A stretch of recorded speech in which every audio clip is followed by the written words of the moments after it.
Now, this question says the coordinates of the vertex of the graph of the function g of x equals x squared minus 4x plus 11 are. Okay, so I'm looking for the vertex, the coordinates of the vertex. Now, normally what I would do is I would find the x-intercepts and I would find the average of the x-intercepts.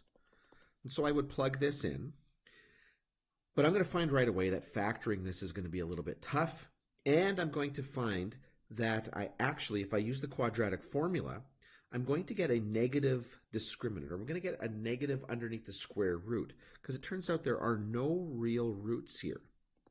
Okay, it doesn't cross the x-axis. So what I want you to do with this thing, I actually want you to just use your calculator.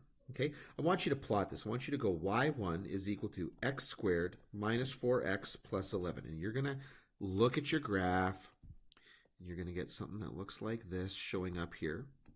And then what we're going to do here is we want to find the vertex. And so what we do to find that is we're going to go press second trace. This is on our Texas Instruments calculator. I know on the Casio it's going to be a little bit different. Okay, and there's other versions of calculators too that do this, but the one that we use most often where I teach is the Texas Instruments. So second trace, we're going to go for the minimum. Okay, and then what that's going to do is ask us for a left bound and a right bound. And so what we're going to do here is, this is my vertex. What I'm going to do is move the cursor so it's a little bit to the left.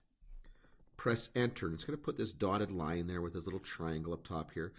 And then I'm going to move the cursor to the right. It doesn't really matter, but as long as it's to the right of the vertex, I'm going to press enter. It's going to put this little dotted line. It's going to put a little triangle up top there. As long as the vertex is in between those two marks that I just put there.